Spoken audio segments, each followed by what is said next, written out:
Hey everybody, welcome to Car and Driver's Video Cave. I'm Carlos. And I'm Dave. And we're going to talk about Dave's experience being one of the drivers for Lightning Lap, the 15th running of Lightning Lap, is that right? That's right. And you were around for the very first one.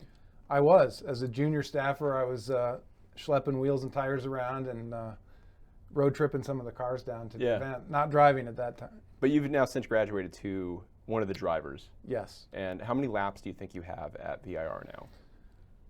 Well, that's a good question. I mean, I've only driven, so I've driven for 4 years. Yeah.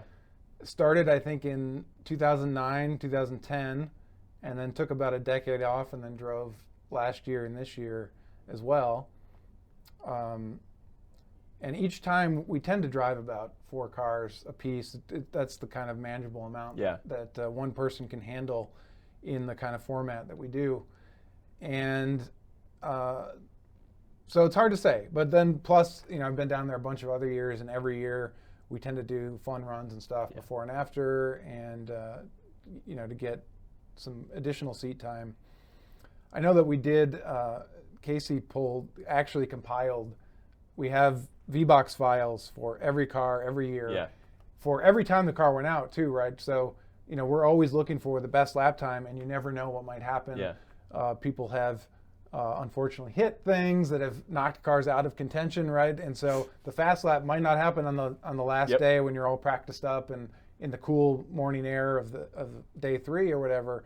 And so we're always running data. And Casey actually compiled all 15 years of all the VBox files to look at who had the most laps, and it ended up being Tony. Oh, really? I think he's driven at 12 or so years out of the 15, which is pretty darn impressive. That's pretty wild. Yeah. But I think we have VBox proof that he has done almost 1,700 laps. Oh my God. So I'm sure with laps that didn't have a data card in or laps done after the event was officially over, he probably has 2,000. Oh. So I'm sure I don't have anywhere near that, although I've been around there a bunch too. Yeah. And it really depends on the car, how many you do, how many the car can handle.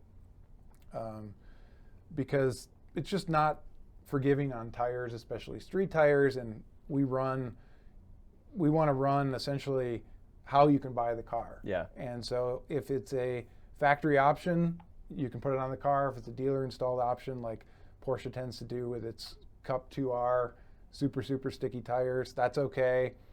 But we don't want to just go swapping slicks onto everything, even though I know a lot of readers say, like, any track day person would swap tires. Yes, of course you would. But we're also dealing with the OEM side, right? And they say, we've tuned these tires for this car, we've run it at tracks, and we like the way it performs. And if we were to put different tires on it and say, oh, it's an understeering pig, they would say, oh, well, of course, we didn't tune those tires for the car, so you guys screwed it up. Yeah, and you shouldn't reward automakers for not having the courage to put the tire or equip the vehicle from the factory like that, right? If they're selling a track optimized vehicle, it should be, even if somebody's going to put on their set of Hoosiers when they get to the track day anyway. But we're going to talk about that very thing with a couple of your cars. You got quite an eclectic mix here, but let's start with the Acura TLX Type S SH-AWD. Yes. Yeah. SH-AWD. This is your hot lap. We got about a little bit of time before you actually start the lap. But do you know, I think this was your fastest lap came on the 3rd day of lapping, right? Yeah. So what was your feeling running up to this? Well, I mean, it's always coming back here. And I mean, even the video and footage that we have, it never quite does it justice to how hairy and difficult this track is. Yes. Right? I mean, you've been out, I don't know, this year was probably your first year around it. I mean, it is a monumentally difficult track. There's a bunch of different blind, tough sections, and I think I might have gone out first in the TLX my first lap out this year, and of course, I hadn't been there since roughly a year ago, and I came back in and I said to Tony, I think Casey, I was like, have I been to this track before? Like, I was all over the place. I was, I mean, I know the basics here. I know the layout, right? But still the nuance of it, you have to sort of learn all over again every year. I've been on this track a number of times. The track is consistently hairy, even though like the capabilities of cars have gotten better and better and better. So this Acura TLX Type S is a sporty car, not a track car. Right. You know, it's on a sporty tire. It's a Pirelli P0. Yep. But it's not a tire that's going to withstand like lap after lap after lap after lap. Same with the brakes, right? Yeah, exactly. And that's kind of actually, this turn right here is one of the trickiest spots. Yes. And it's not named, so it doesn't get as much attention, right? It's just turn 10. Yeah. But you can carry so much speed there. I didn't see exactly what this car did, but I know in my fastest cars, the Type R was probably doing 100, close to 100 minimum through there. It's off camber, it's blind, it's really tough to get right. But anyway, back to your question. Yeah, I mean, these kind of cars are a lot of what we see at Lightning Lap, right? They are sporty cars, but they're not track cars. And so they tend to have, like, this is not a car that you just run from the factory at a track day without completely fading the brakes quickly, overwhelming the tires quickly. And that's exactly what happened here. I mean, it was also, you know, it's not a super light car, of course. And 4,200 pounds. Front heavy.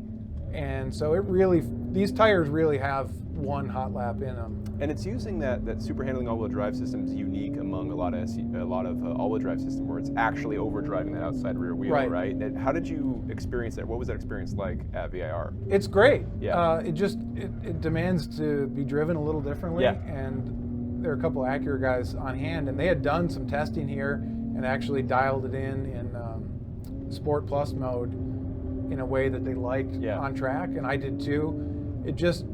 You really had to drive a little differently and get on the throttle way earlier than you would say normally in a typical sort of front engine rear drive car or something. Yeah, because you're using the gas in this case to actually induce the oversteer to help the rotation. Right, because it's not going to start overdriving the rear until you're way into the power, and so it's like turn in and plant your foot immediately, and then it sort of sorts itself out and works it out, and really helped.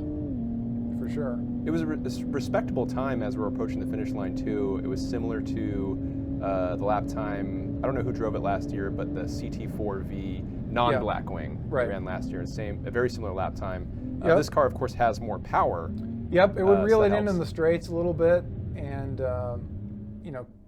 couldn't quite keep up. Although I think sector by sector was kind of back and forth, trading tenths back and forth with the CT4.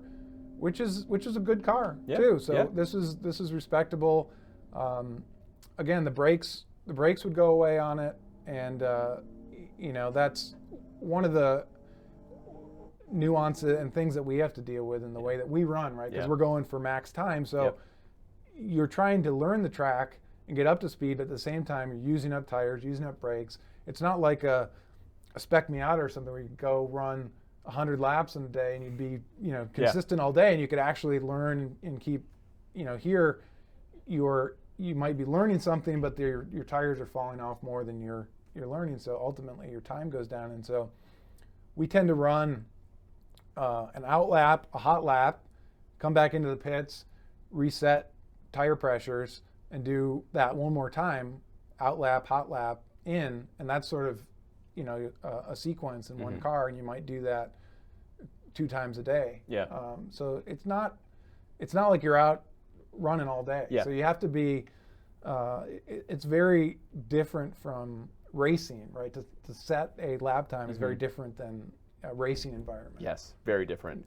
This is the qualifying lap, so to speak. And that topic of tire durability, especially, will come up with our next vehicle, the M240i xDrive. Yes. So the thing with all BMWs this year is none of them had spare tires. Yep. So that severely limited how many runs you could get on a given vehicle, because when you're setting lap times, you're eating up tires, especially ones that aren't prepared. Actually, generally, the stickier the tire is, the less likely it's going to last, right? But there are exceptions. But none of the BMWs that showed up this year had any spares. Right. There was kind of a mix-up, I think, in BMW, partially because this 2 Series is all new. They just didn't have spare tires for it, I think was part of the issue.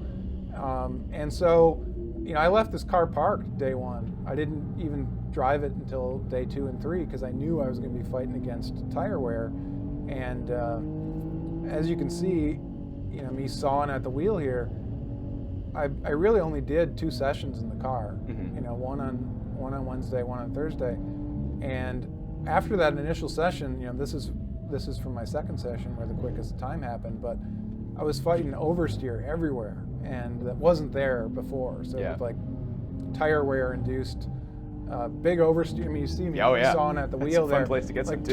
Turning oversteer everywhere. Of course, I was learning the car a bit, so I went quicker this time, and I'm sure there's more time there.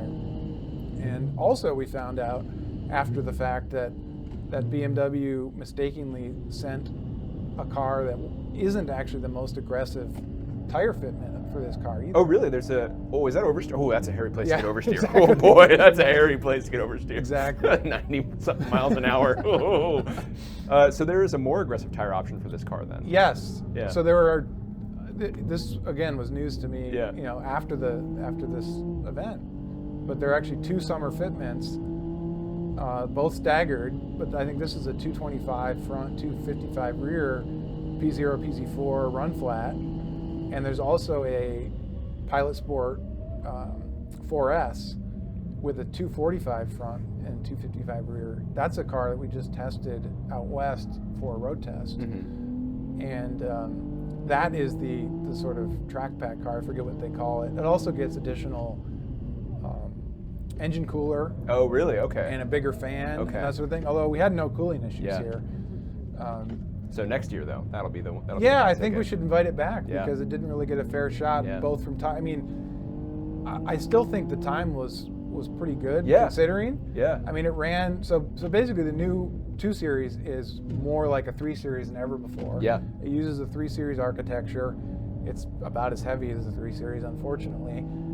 Actually, now the claimed weights between 2 Series and 3 Series are now within 100 pounds. Oh, really? So actually, this all-wheel drive 2 Series, which is the only way you can get a 6-cylinder now, is heavier than the rear drive 3 Series we ran last year, which is, I mean, it's crazy. But it went up by like 300 pounds or so from the previous 2 Series. 0.2 of a second faster than the 3, M340i, and same power though. So same power, makes sense, so it gets the full-blown 382 from the 3 Series, which before the 2 Series always got a reduced power version of the 6. Yeah. So it gets the full power from the 3 Series and 3 Series architecture, a little bit heavier than the 3, and it ran essentially right with the 3. Right, it went 0.2 quicker, which again I think was pretty respectable, and that's about 5 seconds quicker than the last M240i we ran. That's a big improvement, and pretty respectable, like you said, against it's faster than the IS500, TLX, the Golf R. Not bad for another one of those sporty but not track cars. Exactly. Yeah, that's and this one good. too. I mean, like we said about the 3 Series last year, the brakes got soft, but they never completely went away. Yeah. It didn't inspire confidence, and again, it's not a car that you would just out of the box go to a track day and run all day, but it can do it. I mean, it never, they never faded away, completely away. The pedal just got soft. Yeah, it'll certainly be a fun car on the road. Yeah, Yeah, for sure. But now let's move on to a more track-optimized car, the Honda Civic Type R Limited Edition. So this is the farewell to the 10th Gen Civic Type R, and it's a hell of a good pie, isn't it? Yeah, this thing's sweet. just awesome. Yeah, so lightweight, Cup 2. Yep. Yeah, just Cup 2 tires. Less sound deadening, and I think there's some suspension revisions as well, but this thing's a sweetheart. Yeah, this thing's just awesome. One of the few manuals that was there. Yeah, isn't that weird? As well. Yeah. Which is, were there more SUVs than there were manuals? There might have been. I don't want to think about that answer, but I think you're right. I'm sure you're right, actually. So this was, I believe, the 3rd day as well. Yep. How are you feeling? So. What was your experience like leading up to this? I mean, this is unlike most of the other cars I drove, and most of the cars there, frankly. Like, this actually feels like a track car. Yes. Which is pretty surprising because I've driven this car on the street, and it's also good on the street. Yeah, It's right? not terribly, it's not, just brutally hard riding and that sort of thing. It's surprisingly livable on the street, and it feels completely tied down and firm enough for track work. Of course, the Cup 2s help a lot. It's still got that nice drivability that's just inherent to this generation of the Type R. which really I mean, here you see there. I mean, I was completely flat up through the S's there, and the thing holding this car back is power at this point. Yeah. Like, in looking back through all our historical results, like when you talk about how great is this chassis, no car has done a quicker lap than this Type R that has had a worse power to weight ratio. And so that's pretty remarkable. Every car that's gone quicker than this car has gone faster on the straight and has better power to weight ratio, right? Which you can make up a lot of time on the straights. Yeah, because there's two exceptionally long very straights. long straights. We're wrapping up the second one here. But also the really fun thing, with this Type R is not only did it take back the front drive record, I mean, it just destroyed. So the previous Type R ran a 303, was it 3029? Something right around there. Well, last year the Mini GP ran a 3028. Yes. Took the front drive record by 3038. 10. 3038. Yeah. So sorry, 3039, 3038. Yeah. And then this thing just laid down a 300.7 this year, and just took it back by a mile. And the other kind of fun thing is that time is a exact tie with the Ford GT. Oh, you're kidding? The first year. That's insane. So it's crazy, and this is what we want to achieve with Lightning Lap, is to sort of chart that progress throughout the years, right? And tires is a huge part of it. Like if you compare the data on this lap to the Ford GT, like the grip in every corner is like 10% better in this car. Adds up. And then, so at Oak Tree, coming onto the back straight, the Type R is up on the Ford GT a second and a half. You're kidding. And the Ford GT takes back 2 seconds on the straight, right? And then throughout the second half of the track, the Type R is clawing back at the GT for a photo finish. That would be the most annoying track day experience in the world, right? It's that like typical like Miata Corvette thing, right? Exactly. Imagine it on a Civic Type R and a Ford GT. But that is an amazing. But it speaks to just how much quicker cars are getting, how much you tires got pretty excited there. Yeah, I was excited. You had a couple of those. Because again, I mean, even in this car, right? Like the Cup 2 tires, still, and we've seen this phenomenon with street tires these days, like even these aggressive track tires, right? That they kind of have 1 or 2 laps in them. Yeah. And if the absolute quickest lap, and then they fall off a little bit, and they'll stay stable. I'm sure you could run this car all day and be fine. But it falls off by a second or second and a half. And so you really have to get it on the first lap. And so it's a very nerve-wracking experience to do this, right? Because day one, like I said, I was sort of lost all over again, learning the track. Day 2, you go out and you've learned some things from day 1. And day 2 in the afternoon, you're usually on worn tires. You're fighting more heat, right? So you're like feeling like I'm learning stuff, but I'm also going slower. Yep. And so then like the evening of day 2, I'm all in my head. Yeah. I'm at the laptop at night. I'm like looking at all the places I need to get better in the morning. And then, fresh tires, cool weather, and like boom, I think I took a couple seconds off of what I had run my previous best in the Type R. And that's just how it goes for us. Now for something completely different. the Porsche Cayenne Turbo GT Coupe. Porsche comes with a certain, cachet, or certain expectations, let's say. But, a Cayenne Coupe is a weirdo. But this one shows up with Pirelli P0 Corsas. It weighs nearly 5,000 pounds, but the underpinnings are the same or similar to the Lamborghini Urus. Yeah. So funky combination, but man, this thing ripped. It did. And again, the tires were a huge help. I believe the grip in turn 1, which we're about to see, was 1.08 G. Oh my God. In this thing. And again, too, and it would do this kind of like little wiggle dance that would only do on fresh tires. And you only, like after a couple laps, that would go away. But this little like wiggle thing. That was like that extra stick. I mean, you can just feel how grippy this thing is. Of course, it has big power. And you can really nail those V8. curves. But it's important to note, I mean, it didn't have better power to weight ratio than the Urus, right? Yeah, like it's all chassis. Yeah, it's down 10 horsepower versus the Urus. Right, it's the nominal 10 horsepower. Yeah. And again, nominally the same architecture. The tires are a big help, right? And the chassis, like it was super balanced. It would rotate on power. I was watching you approach these uphill S's at 130 in a 5,000-pound SUV. Right. That's insane. You have to work your way up to it. Yeah. And here too, right? It's, I saw 89 there, and it's right back up over 100. It was just monstrously capable. And here you actually had to stay off the curbing. There was one time I took too much curbing there. I mean, it's a pretty big lip. Yeah. And it did an upshift. Gotcha. And cut power. Now this is appropriate here as it blows by the RSQ8, right? Because it was about 10 seconds a lap quicker than, its quick time was about 10 seconds quicker. So that's, again, with similar power, actually the RSQ8 was, I think, 400 or 500 pounds heavier too. That extra Audi luxury refinement, right? Right, but more or less the same vehicle. Yeah. And but it was telling how much quicker it was than the Urus. And it was interesting. Sometimes the automakers come in and they've either run here before or they've modeled it very exactly, and they come in and with a target time. And I don't know if Porsche was sandbagging, but they came in and they're like, well, this is kind of pretty much like an Urus. It should run like an Urus. And my first lap out in the car, I ran the Urus's time. Yeah. I ran like a 55.9, right? And then over the couple days, got it down to what it ended up doing, a 52.6. Yeah. So it went 3 seconds quicker than the Urus. So again, just destroyed the SUV record. This is the new SUV record holder.